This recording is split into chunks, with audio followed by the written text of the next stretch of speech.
Ya dicen, continuando con con la exposición, le Por voy a favor, explicar ¿cuánto todo. tiempo le falta, señor José Luis? No, Lisa, lo voy a hacer ahorita en 5 minutos, todo esto Por pasa. favor, mire que es el Tengo que, único tengo- grupo que está ocupando dos unes. ya dicen, lo voy a hacer breve todo esto. Está muy bueno su trabajo, pero muy largo. Ya dicen, primeramente le voy a hablar sobre la distribución de los recursos. Anteriormente mis compañeros hablaron sobre los ingresos y gastos, ¿no? Entonces, eso viene a ser parte de lo fiscal y entonces necesitamos saber nosotros cómo es que se distribuyen nuestros ingresos y dónde van nuestros gastos, qué es lo que hace el gobierno, o sea, de Bolivia, en qué se lo gasta, porque nosotros como bolivianos venimos a ser parte de todo esto y entonces yo vengo a explicar la distribución de a dónde es que van nuestros impuestos y nuestras regalías y cuánto es el que pertenece, cuánto es el porcentaje. Anteriormente dije que en nivel central es el 70% en general lo que pertenece a los impuestos, la gobernación es un 1,5%, los municipios el 22,0% y el 5,90% a las universidades. A la renta de dignidad y al fondo indígena no le pertenece nada, porque no, estos impuestos no le cobran a ellos. Pero hay una diferencia en las regalías que vienen a ser las rentas extractivas, sí le cobran y como podemos ver acá anteriormente. Acá, por ejemplo, en el nivel central, cobran un 21,0%, el 34,0% para las gobernaciones, para los municipios el 19,2%, para las universidades el 3,6%, y aquí en la renta de unidad ya les cobran ya ahí cobran el porcentaje que vendría a ser el 11,3% para el fondo indígena, que es el 1,8%, y por último el fondo de promoción de hidrocarburos, que viene a ser el 7,1%. Y por si lo queremos expresado en boliviano, aquí lo tenemos, por ejemplo, que son los totales, por ejemplo, de los impuestos, cuánto es que se distribuyen, cuántos impuestos hay, por ejemplo, los impuestos nacionales, los impuestos a las especiales de los hidrocarburos, los impuestos a las utilidades de la empresa, el IEB, los impuestos a las intrataciones, que son la el ITE, el impuesto al valor agregado, que es el IVA, el impuesto complementario al IVA, después los impuestos de consumos especiales, que es el ICE, después el impuesto a los viajes del exterior y grabamiento de graven, aduanero y consolidado. Después vienen los impuestos de la participación de los juegos y otros, los impuestos a las transacciones financieras, que es el IETF, la recaudación de los impuestos que viene a ser del crédito fiscal, que es el IE, el IVA y el DH y otros. Y por último, los impuestos departamentales y municipales. Y por último, las rentas extractivas, que vienen a ser las regalías. Aquí se incluye lo que es la regalía de forestales. Por ejemplo, el único que pertenece a la regalía sería el impuesto de los hidrocarburos, la regalía de la hidrocarburífera, después tenemos lo que es la regalía minera y por último lo que es la regalía forestal. Seguidamente tenemos la distribución de los impuestos y regalías. En este caso voy a hablar de los presupuestos. Anteriormente era sobre los impuestos. Este es el presupuesto y aquí estamos hablando de los impuestos que cobra, lo que es cómo es que se distribuye todo esto. Y por ejemplo, acá vemos que al fondo indígena se distribuye un 0,3%, a la renta de dignidad el 2,1%, a las universidades el 5,5%, a los municipios el 21,6%, a las gobernaciones el 6,7%, al nivel central el 62,7%, y aquí el Fondo de Promoción de Hidrocarburos al 1,1%. En este caso, en la distribución de los impuestos, aquí ya aumenta el nivel central, es decir, que el nivel central se distribuye un poco más, que sería el 71,3%, porque si vimos que, por ejemplo, acá en la distribución de los presupuestos, le cobran el 62,7%. En este caso, ya el impuesto es el 71,3%, en la gobernación el 1,5% y por último municipio, que es el 21,5%. Seguidamente tenemos la distribución en porcentaje, que sería la renta extractiva y regalías más el DH, que sería aquí, como vemos anteriormente, el municipio que hablé era del 11,3%, creo, y anteriormente acá aumentó al 19,3%, y las gobernaciones, que vienen a ser, vienen a ser parte de,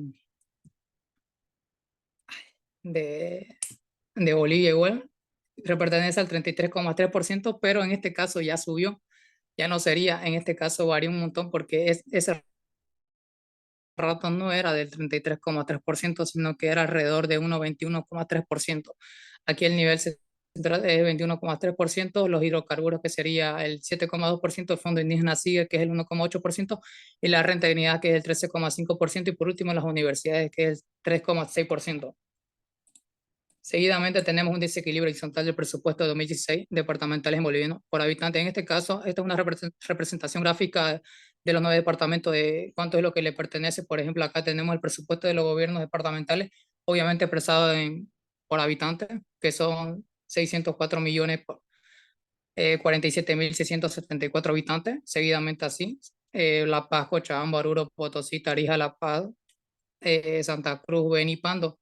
Por último, la población del censo, que es por habitante también. Y por último, el presupuesto per cápita de los gobiernos departamentales, por ejemplo, acá en Chuquisaca, por ejemplo, es de 1.039 por habitante, seguidamente de La Paz, que es de 248, y sucesivamente así en los demás departamentos. Por último, tenemos el destino de los recursos. ¿Por qué el destino de los recursos? Primeramente estamos hablando de algo fiscal que compromete el que son los ingresos y los gastos de Bolivia. Entonces tenemos que saber cuál es la priorización de estos recursos, porque no podemos gastarlo todo, tirarlo todo así de la nada. Entonces hay un artículo de 321 del CPE, atenderán especialmente, es decir, que la priorización sobre estos recursos tiene que ir a la educación, la salud, la alimentación, la vivienda y el desarrollo productivo. Los 6 principales que tiene que ser la priorización de Bolivia es la educación, que tiene que pertenecerle el 17% de los ingresos, obviamente, el 14% en los caminos, de las pensiones los obliga el 9%, los gastos administrativos el 8%, de las universidades el 7%, la salud el 6%, los policías y justicia el 4%, el agropecuario tiene que ser el 3% y por último el desarrollo económico productivo de 2%. Al hablar de esto estoy hablando de manera general, es decir, que esto le corresponde a los 9 departamentos, no solo a Santa Cruz. Una vez hablado del destino de los recursos, tenemos que tener en cuenta de cómo es que a dónde va la inversión pública de todo esto. Y aquí gráficamente tenemos del 2001 al 2016. Obviamente esto está expresado en millones de dólares. Y como vemos primeramente en el 2001 fue creciendo y también fue decreciendo. Por ejemplo, en el 2001 era de 639 millones de dólares y en el 2002 ya bajó a 585 millones de dólares y así sucesivamente hasta el 2016. Seguidamente tenemos un poco más a detalle ya sobre que el presupuesto de la inversión pública del 2016 al 2017. Como dije anteriormente, el otro era de manera general del 2001 al 2016. En este caso, aquí vamos a hacer una comparación del 2016 hasta el 2017. Como pueden ver, en el 2016, Bolivia actualmente tenía 6.395 dólares y acá en el 2017 tuvo un bajón. Y la distribución sectorial de la inversión pública, el presupuesto, es decir, a dónde pertenece todo esto, lo que estoy hablando de dónde va la inversión pública, pertenecen acá expresados en porcentaje del 2015 hasta el 2017, que son los transportes, energía, hidrocarburos, salud, seguridad social, educación y cultura, urbanismo y vivienda, minería, agropecuaria, industria y turismo, saneamiento, comunicaciones, recursos hídricos y multisectorial. Y todo esto no tiene que dar el 100%, que es lo que gasta a nivel, eh, a nivel departamental. Seguidamente tenemos la distribución sectorial de la inversión del presupuesto, obviamente expresado en porcentaje. En este caso sería la información de 2017. Como vemos que el saneamiento básico es el 3%, la seguridad social el 0,08%, el urbanismo y vivienda el 4%, multisectorial que viene a ser el 5%, la comunicación del 2%, recursos hídricos el 0,4%, el agropecuario el 3% y el minero el 4%. Aquí en este caso quisimos recalcar eso porque anteriormente en el 2015 y en el 2014 eh, esto tenía que estar el 4%, pero decayó al 2%, a 3%, y la industria era de 2% y subía a 3%. Bien. Seguidamente Grupo, tenemos la le distribución debo sectorial de la interrumpir, inversión. señor, porque está muy bueno, pero la verdad es que ya nos hemos pasado casi con 15 minutos. Es necesario nomás seguir adelante. Ya le Señor, hice, le voy a poner 100 a su grupo. Listo. ya le hice, muchas Estoy gracias. contento. En esta exposición nos han sacado 100 en esta parte, en la presentación final. Eh, lo que le voy a solicitar es alguna información, un detalle más adelante, le voy a escribir. Por si acaso ya veo que tiene interés en el tema, le solicito que vea en el YouTube Calvideo Digital el tema que se llama, el video se llama Arsi, la maldición de los $1.000 millones, que tiene que ver con todas las asignaciones que usted está mencionando. ¿Y qué necesitamos $1.000 millones para varias cosas, no solo una, sino N? ¿Ya? Muchas Ya, gracias, licenciado. grupo. Le agradezco, por favor. Listo, Muy licenciado. amable y Gracias, suerte a todos. licenciado. Hasta luego, Hasta luego. Hasta luego. licenciado. Gracias, Disculpe la señor. molestia. Me envíen la grabación, no se olviden. Hasta luego. Listo, licenciado.